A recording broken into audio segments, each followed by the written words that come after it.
क्या आप सुबह उठते ही थका हुआ फील करते हैं? 8 घंटे की नींद लेने के बाद भी एनर्जी नहीं आती? दिन की शुरुआत कॉफ़ी से होती है और शाम तक बॉडी कंप्लीटली ड्रेन हो जाती है। अगर आपको लगता है कि ये नॉर्मल है तो शायद आज का ये वीडियो आपके लिए है, क्योंकि हर वक्त थकान रहना नॉर्मल नहीं है। ये आपकी बॉडी का सिग्नल है कि अंदर कुछ बैलेंस से बाहर है। और आज हम सिर्फ सिम्टम्स की बात नहीं करेंगे बल्कि उसके रूट कॉज को भी समझेंगे। Hello everyone, my self Sneha Mahajan, certified health coach. मेरा मिशन है सिर्फ सिम्टम्स को मैनेज करना नहीं बल्कि हर हेल्थ प्रॉब्लम का रूट कॉज समझकर लोगों को नेचुरली हेल्दी बनाना, क्योंकि जब हम रूट कॉज को हील करते हैं तभी परमानेंट ट्रांसफॉर्मेशन पॉसिबल होता है। तो चलिए शुरू करते हैं। सबसे पहले एक सिंपल क्वेश्चन, एनर्जी आती कहाँ से है? बहुत लोग सोचते हैं कि एनर्जी सिर्फ खाना खाने से मिलती है, लेकिन साइंस कहता है कि सिर्फ खाना खा लेना इनफ नहीं है। आप जो खाना खाते हो उसे सेल्स के अंदर एनर्जी बनानी पड़ती है। हमारे बॉडी की हर सेल के अंदर एक छोटा सा पावर हाउस होता है जिसे माइटोकॉन्ड्रिया कहते हैं।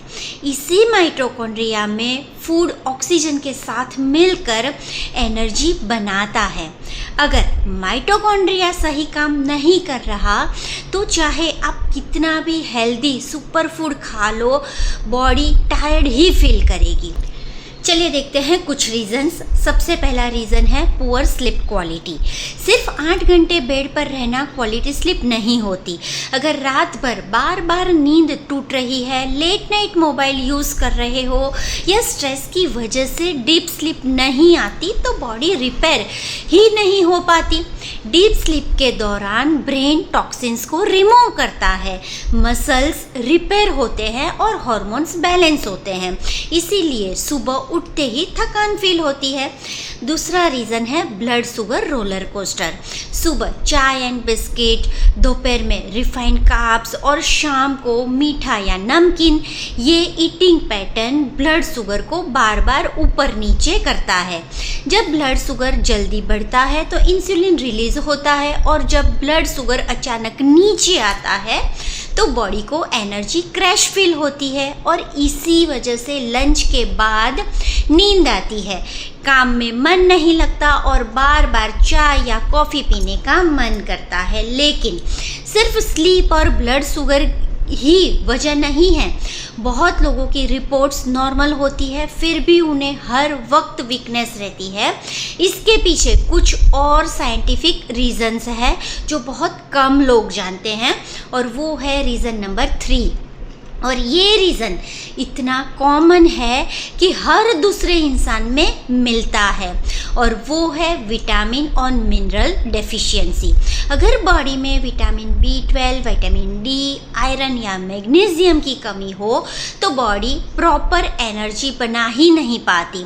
आयरन ऑक्सीजन को सेल्स तक पहुंचाता है, विटामिन B12 नर्व्स और ब्रेन को हेल्दी रखता है, विटामिन D सिर्फ हड्डियों के लिए नहीं, मसल्स और इम्यूनिटी के लिए भी बहुत इम्पॉर्टेंट है। मैग्नीशियम 300 से भी ज़्यादा बॉडी फंक्शंस में काम करता है। इन न्यूट्रिएंट्स की कमी होने पर बॉडी हर वक्त थकी हुई फील करती है।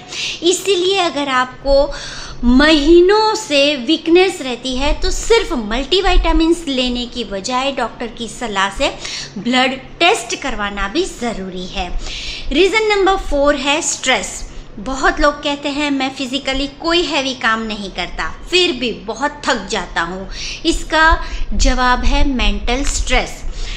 जब हम लगातार स्ट्रेस में रहते हैं बॉडी कॉर्टिसोल हार्मोन रिलीज करती है। शुरुआत में कॉर्टिसोल हमें अलर्ट बनाता है, लेकिन जब ये महीनों तक हाई रहता है तो बॉडी कंटिन्यूअसली इमरजेंसी मोड में काम करती है। इस प्रोसेस में बहुत एनर्जी कंज्यूम होती है। रिजल्ट, सुबह उठते ही थकान, दिन भर इरिटेशन और शाम तक पूरी body exhausted. Reason number 5, dehydration. सिर्फ 2% डिहाइड्रेशन भी आपकी कंसंट्रेशन और एनर्जी को सिग्निफिकेंटली रिड्यूस कर सकती है। कई लोग दिन भर सिर्फ 3 या 4 ग्लास पानी पीते हैं और फिर कहते हैं कि एनर्जी ही नहीं रहती। हमारा ब्लड भी पानी से ही बनता है। जब बॉडी में पानी कम होता है तो न्यूट्रिएंट्स और ऑक्सीजन सेल्स तक एफिशिएंटली नहीं पहुंच पाते और इसीलिए हर वक्त थकान फील होती है। एक सिंपल हैबिट बनाइए, सुबह उठकर 1 से 2 ग्लास पानी पिए और पूरे दिन में 2.5 से 3.5 लीटर पानी ग्रेजुअली पीजिए। रीज़न नंबर 6 है लैक ऑफ मूवमेंट। ये सुनने में अजीब लगेगा, लेकिन इतना कम आप बॉडी को मूव करेंगे उतनी ही ज़्यादा थकान फील होगी। अगर आप 8 से 10 घंटे चेयर पर बैठे रहते हैं तो ब्लड सर्कुलेशन स्लो हो जाएगा, मसल्स इनएक्टिव हो जाते हैं और माइक्रोकॉन्ड्रिया की एफिशिएंसी भी कम होने लगती है। सिर्फ 20 से 30 मिनट भी ब्रिस्क वॉकिंग या स्ट्रेंथ ट्रेनिंग एनर्जी लेवल बढ़ाने में नेचुरली हेल्प करता है। एक्सरसाइज एनर्जी खर्च नहीं करती। रेगुलर एक्सरसाइज बॉडी की एनर्जी बनने की कैपेसिटी को बढ़ाएगी। लेकिन एक और रीज़न है जिसे लोग अक्सर इग्नोर कर देते हैं, और अगर ये रीज़न प्रेजेंट हो तो सिर्फ विटामिन्स लेने या एक्सरसाइज करने से भी थकान दूर नहीं होती। और वो है 7वां और सबसे इम्पॉर्टेंट रीज़न, हार्मोनल इम्बैलेंस। अगर आपका थायराइड प्रॉपरली काम नहीं कर रहा, इंसुलिन रेजिस्टेंस डेवलप हो चुकी है, पीसीओएस है, मेनोपॉज या पेरीमेनोपॉज फेज चल रहा है, तो हर वक्त थकान रहना बहुत कॉमन सिम्टम्स है। हॉर्मोन्स हमारे बॉडी के मैसेंजर्स होते हैं। जब ये बैलेंस में होते हैं तो बॉडी स्मूथली काम करती है, लेकिन जैसे ही इनका बैलेंस बिगड़ता है तो मेटाबॉलिज्म स्लो होता है, सेल्स तक एनर्जी सही तरह नहीं पहुंच पाती और इंसान हर वक्त टायर्ड फील करता है। इसीलिए सिर्फ रेस्ट करो कह देना सॉल्यूशन नहीं है, रूट कॉज समझना ज़रूरी है। अब सवाल है एनर्जी नेचुरली कैसे वापस लाए। सबसे पहला स्टेप है अपनी स्लीप इम्प्रूव कीजिए। रात को सोने से कम 1 घंटे पहले मोबाइल और टीवी बंद कर दीजिए। रूम को डार्क रखिए और हर दिन एक ही टाइम पर सोना और उठने की हैबिट बनाइए। क्वालिटी स्लीप बॉडी का सबसे पावरफुल रिकवरी टूल है। दूसरा स्टेप, हर मील में प्रोटीन ज़रूर ऐड करें। दाल, पनीर, स्प्राउट्स, कर्ड, चना, राजमा या कोई भी healthy protein source. Protein blood sugar को स्टेबल रखता है, सेल्स को रिपेयर करने में हेल्प करता है। तीसरा स्टेप है प्रोसेस्ड फूड और एक्स्ट्रा शुगर कम कीजिए। जितनी बार ब्लड शुगर ऊपर और नीचे जाएगा उतनी ही जल्दी एनर्जी क्रैश होगी। इसकी जगह seasonal fruits, vegetables, healthy fats और होल फूड्स को प्रायोरिटी दीजिए। स्टेप नंबर 4 है रोज कम से कम 30 मिनट बॉडी को मूव कीजिए।